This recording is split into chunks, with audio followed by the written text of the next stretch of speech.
आदरणीय गुरुजनों का हमारा सादर प्रणाम। बिना टीईटी वाले शिक्षकों के लिए टीईटी उत्तीर्ण करने की आसान रणनीति। जी हाँ साथियों, आप सभी का हमारे इस YouTube चैनल राजविका एकेडमी में बहुत बहुत स्वागत है। आज के वीडियो में हम जानेंगे कि सीटीईटी या टीईटी, जिसे हम शिक्षक पात्रता परीक्षा के नाम से भी जानते हैं, की तैयारी कैसे शुरू करें। साथियों, आप कई वर्षों से शिक्षक हैं और आपने अभी तक केंद्रीय अथवा राज्य स्तरीय कोई भी शिक्षक पात्रता परीक्षा उत्तीर्ण नहीं की है, लेकिन अब आप टीईटी उत्तीर्ण करना चाहते हैं और आपको किसी भी प्रकार का भय लग रहा है कि इतने वर्षों बाद यह परीक्षा कैसे पास कर पाएंगे, तो यह वीडियो आपके लिए ही है।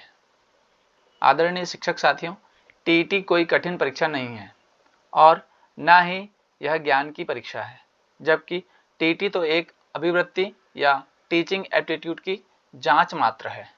यह एक कॉन्सेप्ट बेस्ड एग्जाम है, न कि रटने वाला।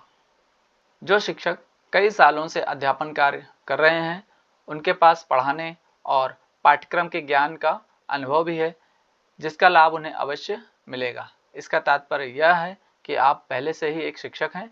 इसका मतलब यह है कि आप आधी परीक्षा पूर्व से ही पास कर चुके हैं। चिंता वाली बात तो तब होती कि आपको पहले तो परीक्षा उत्तीर्ण करनी पड़ती, फिर आपको चयनित अभ्यर्थियों में से चयन के लिए पुनः कोई अतिरिक्त लिखित अथवा मौखिक परीक्षा देनी पड़ती। तो चिंता की कोई बात नहीं। यहाँ तो आपको केवल परीक्षा में सम्मिलित होकर अपने अनुभव के आधार पर प्रश्नों को हल करना है और निर्धारित उत्तीर्णांक प्राप्त कर एक सर्टिफिकेट लेना है, जो कि कई शिक्षक पहले से ही प्राप्त कर चुके होंगे।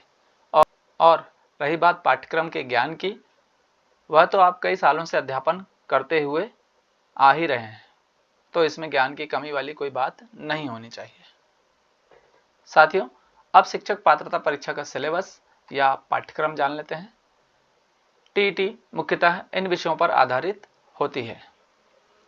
सबसे पहले हम प्राथमिक स्तर पर देख लेते हैं।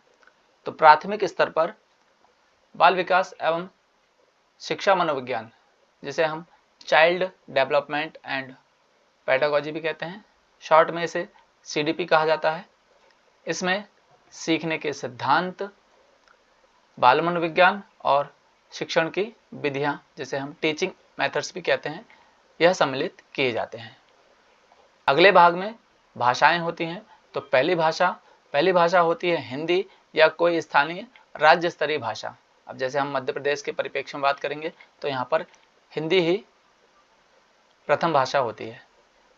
तो प्रथम भाषा में व्याकरण से कुछ प्रश्न पूछे जाते हैं और अपठित गद्यांश देकर उसके आधार पर बहुत सारे प्रश्न पूछे जाते हैं। इसके बाद देख लेते हैं भाषा 2, जिसे हम लैंग्वेज 2 कहते हैं। यह मुख्यतः इंग्लिश या फिर संस्कृत होती है। इसे आप अपने विषय के अनुसार चुन सकते हैं। इसमें बेसिक ग्रामर और कॉम्प्रिहेंशन से संबंधित प्रश्न होते हैं। इसके बाद देख लेते हैं गणित, मैथमेटिक्स। इसमें बेसिक अर्थमेटिक और class 1st to 5th level का ज्ञान पूछा जाता है, जो कि आप पहले से ही बहुत अच्छी तरीके से जानते हैं। अब इसमें एक और विषय पूछा जाता है ईवीएस, जिसे हम एनवायरमेंटल स्टडीज कहते हैं, पर्यावरण अध्ययन। अब पर्यावरण अध्ययन में जो प्रश्न पूछे जाते हैं, हालांकि प्रश्न 5वीं स्तर के ही होंगे प्राथमिक शिक्षकों के लिए, लेकिन जो कठिनाई स्तर होगा वह होगा कक्षा 10वीं। तो कक्षा 10वीं तक के स्तर के लिए हमें पर्यावरण के लिए विज्ञान और सामाजिक विज्ञान से संबंधित बेसिक या निचले स्तर की कक्षाओं के विद्यार्थियों से संबंधित प्रश्न तैयार करने होंगे। अब इससे संबंधित कुछ शिक्षण विधियां भी पूछी जाती हैं, जिसे हम टीचिंग मेथड्स कहते हैं। उस पर आधारित प्रश्न होंगे, जो कि आप पूर्व में ही बहुत अच्छी तरीके से जानते हैं, क्योंकि इनसे संबंधित आपके बहुत सारे प्रशिक्षण भी होते रहते हैं। अब साथियों, टीईटी की तैयारी कैसे शुरू करें? तो सबसे पहले अपना डर खत्म करें। इसके बाद टीईटी का सिलेबस कक्षा 10वीं के स्तर का है, जो कि हमने पूर्व में ही आपको बता दिया है। आप प्रतिदिन कम से कम 2 घंटे प्रैक्टिस करें और 2 घंटे इसके लिए पर्याप्त हैं। फिर आप देख सकते हैं बाल विकास या बाल मनोविज्ञान, जिसे हम CDP कहते हैं, इससे शुरुआत करें। अब इससे शुरुआत क्यों करें? क्योंकि सबसे ज़्यादा स्कोरिंग इसी सब्जेक्ट में होती है और यह थ्योरी पर आधारित होता है। अब इसके लिए क्या पढ़ें? तो इसके लिए हम पियाजे, वाइगोत्स्की और कोलबर्ग के बेसिक आइडियाज़ पढ़ सकते हैं। इनकी लर्निंग थ्योरीज और इंक्लूसिव एजुकेशन पर विशेष ध्यान देना है।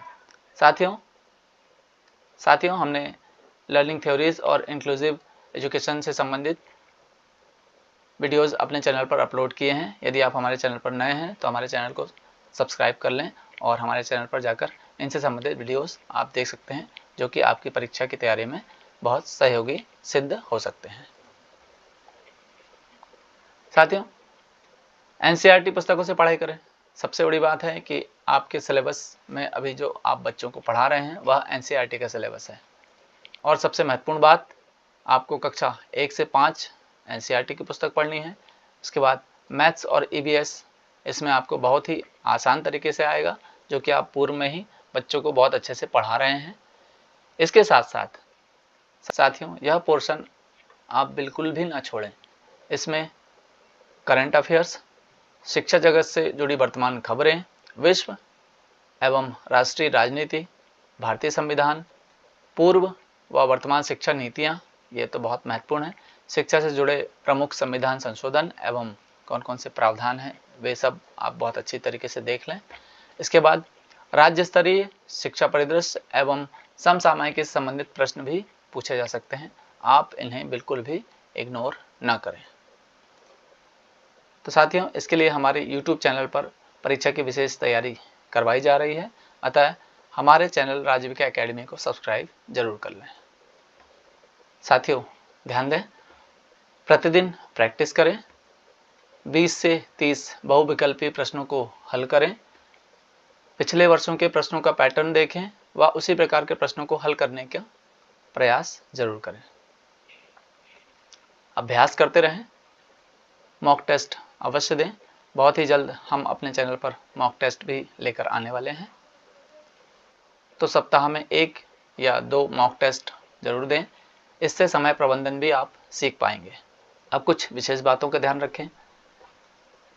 अब वे कौन सी विशेष बातें हैं? प्रश्नों के उत्तर रटने के बजाय उन्हें समझें। कुछ प्रश्न ऐसे होते हैं जिनके उत्तर देश और काल या समय के अनुसार बदलते रहते हैं, अतः यदि आपने उस प्रश्न को पुरानी किताबों में पढ़ा है तो संभव है उसका उत्तर वर्तमान परिप्रेक्ष्य में बदल चुका होगा अथवा उसके आंकड़े बदल गए होंगे, अतः थोड़ा सजग होकर तैयारी करें। शिक्षक साथियों, आप जो भी पढ़ें उनके छोटे छोटे नोट्स बनाते चलें, जो आपको रिवीजन के समय काम आएंगे। प्रतिदिन थोड़ा थोड़ा पढ़ें, किंतु यदि आपने कोई टॉपिक पढ़ना प्रारंभ कर दिया है तो यह प्रयास करें कि उसे पूरा कर लें, तभी दूसरा टॉपिक या दूसरा विषय पढ़ें। अपनी गलतियों से सीखें, उन्हें दोहराने का प्रयास न करें। इसलिए अपने नोट्स की कॉपी में अपनी गलतियों को भी नोट करते चलें। तो हमारे बहुत सारे शिक्षक साथी इस परीक्षा को लेकर भयभीत हैं, तो साथियों, आप अपना डर कैसे दूर करें? आप कई सालों से बच्चों को पढ़ा रहे हैं, इसका मतलब है आप में ज्ञान की कोई कमी नहीं। बस आपको परीक्षा के पैटर्न व फॉर्मेट को समझना है और इसके अनुसार अभ्यास करना है। तो शिक्षक साथियों, यदि आप सही रणनीति से तैयारी करेंगे तो शिक्षक पात्रता परीक्षा पास करना आपके लिए कोई मुश्किल काम नहीं है। साथियों, इसी प्रकार के जानकारी पूर्वक वीडियोस देखने के लिए हमारे चैनल को सब्सक्राइब करें। शुभकामनाओं सहित धन्यवाद। जय हिंद, जय भारत। मिलते हैं नेक्स्ट वीडियो में। Thank you.